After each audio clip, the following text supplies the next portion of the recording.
नमस्कार मेरे प्यारे मित्रों, आइए शुरू करते हैं अपने पॉलिटी के प्रश्नों की सीरीज का अगला भाग।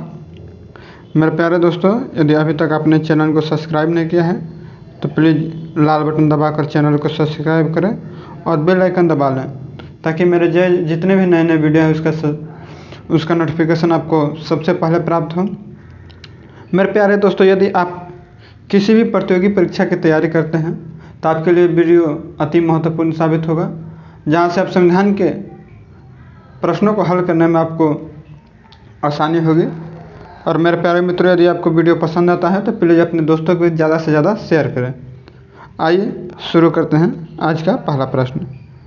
मेरे प्यारे दोस्तों, आज का पहला प्रश्न है कि संविधान का अनुच्छेद 243(b)(1) संविधान का अनुच्छेद 243(b)(1) के अनुसार, मतलब इसके का नाम है कि प्रत्येक राज्य में पंचायत के गठन का प्रावधान करता है। जो 243(b)(1 है, प्रत्येक राज्य में पंचायत के गठन का प्रावधान करता है। इस अनुच्छेद में पंचायत का स्तर जो संदर्भित किया गया है वह क्या है? तो मेरे प्यारे दोस्तों, इसका उत्तर हो जाएगा गांव, मध्यवर्ती एवं जिला स्तर पे। दोस्तों, 73वां संविधान संशोधन के अनुसार भारत में त्रिस्तरीय पंचायती राज व्यवस्था को अपनाया गया है। ध्यान रखिएगा मेरे दोस्तों, त्रिस्तरीय पंचायती राज व्यवस्था को किसने अनुशंसा की थी? तो बलवंत राय मेहता समिति, जिनका गठन 1957-58 में हुआ था। यहाँ से आप याद रख सकते हैं। 73वां संविधान संशोधन कब हुआ था? तो ये कब से लागू हुआ? 24 अप्रैल 1993 से लागू हुआ था। मेरे प्यारे दोस्तों, आइए अगला प्रश्न देखते हैं। अगला प्रश्न है कि लाभ के पद का निर्णय कौन करता है? मेरे प्यारे दोस्तों, आपने सुना होगा किसी भी चुनाव में, जैसे आप लोकसभा हो, विधानसभा हो, राष्ट्रपति हो, उपराष्ट्रपति हो, या फिर किसी भी ऐसे जो चुनाव होते हैं, उसमें कहा जाता है, उसकी शर्तें होती है कि व्यक्ति लाभ के पद पर नहीं होना चाहिए। लाभ का पद का मतलब होता है कि वो किसी सरकारी नौकरी में नहीं होना चाहिए, सरकारी नौकरी में नहीं। तो मेरे प्यारे दोस्तों, लाभ के पद का निर्णय कौन करता है? तो मेरे प्यारे दोस्तों, इसका उत्तर हो जाएगा राष्ट्रपति एवं राज्यपाल। राष्ट्रपति एवं राज्यपाल जो हैं, ये चुनाव आयोग के सलाह पर लाभ के पद का निर्णय करते हैं। आइए दोस्तों अगला प्रश्न देखते हैं।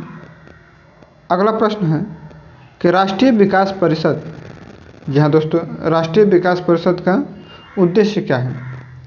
तो इसका सही उत्तर हो जाएगा कि पंचवर्षीय योजनाओं का निर्धारण एवं सुनिश्चित करना। मेरे प्यारे दोस्तों, योजना आयोग जो थी वो किसी भी योजना को लाती थी, उसकी रूपरेखा तैयार करते थे, और उसका जो अंतिम यानी उसे जो सुनिश्चित करता था वो किसका काम था? तो राष्ट्रीय विकास परिषद का काम था।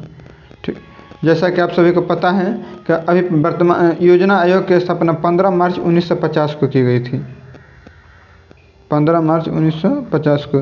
वहीं राष्ट्रीय विकास की बात करें तो ये 1952 में किया गया था, हालांकि मैं कंफर्म नहीं हूँ, मैं आपको कमेंट में पिन कर दूँगा। और योजना आयोग का स्थान पर अभी 1 जनवरी 2015 से आपको नीति आयोग, इसका आपको पूर्ण रूप याद रखना है कि national institute for transforming India, ठीक ना, नीति आयोग लाया गया है। और जो योजना आयोग थी यह 5 वर्षीय प्लान लेकर आते थे, जबकि नीति आयोग जो है वो 15 वर्षीय प्लान लेकर आई है। 15 वर्षीय प्लान लेकर आई है। तो आशा करता हूँ आपको समझ में आया होगा। आइए अगला प्रश्न देखते हैं।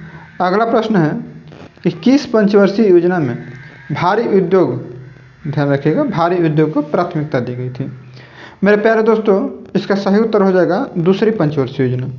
देखिए, दूसरी पंचवर्षीय योजना जो थी ये पीसी महालनोबिस, जिन्हें भारतीय सांख्यिकी का पिता भी कहा जाता है, ठीक, और इन्हीं के जन्मदिन पर 29 जून को राष्ट्रीय सांख्यिकी दिवस मनाया जाता है। यह फैक्ट आप याद रख सकते हैं।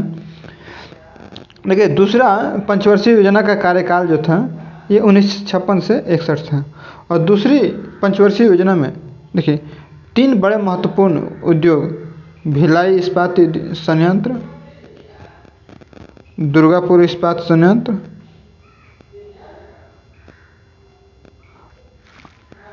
और राउरकेला इस्पात संयंत्र लगाए गए थे। देखिए, भिलाई जो थे वर्तमान के रसिया ने उस समय के सोवियत संघ के सहयोग से लगाया गया था।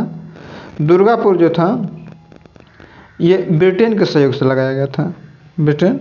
वहीं राउरकेला की बात करें तो ये जर्मनी के सहयोग से लगाया गया था। आशा करता हूँ ये फैक्ट आप याद रखेंगे। आइए अगला प्रश्न देखते हैं। ये पंचवर्षीय योजनाओं के बारे में है, इसको स्किप करते हैं और अगला प्रश्न देखते हैं। मेरे प्यारे दोस्तों, अगला प्रश्न है कि संविधान के किस अनुच्छेद में सर्वोच्च न्यायालय के न्यायाधीश पर महाभियोग चलाने का प्रावधान है। मेरे प्यारे दोस्तों,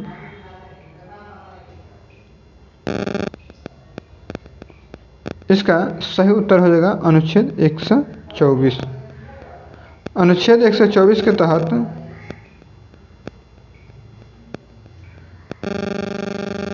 संविधान के अनुच्छेद 124 के भाग 4, ध्यान रखिएगा, अनुच्छेद 124 के कॉलम 4 के अंतर्गत सर्वोच्च न्यायालय के न्यायाधीश पर महाभियोग चलाने का प्रावधान है।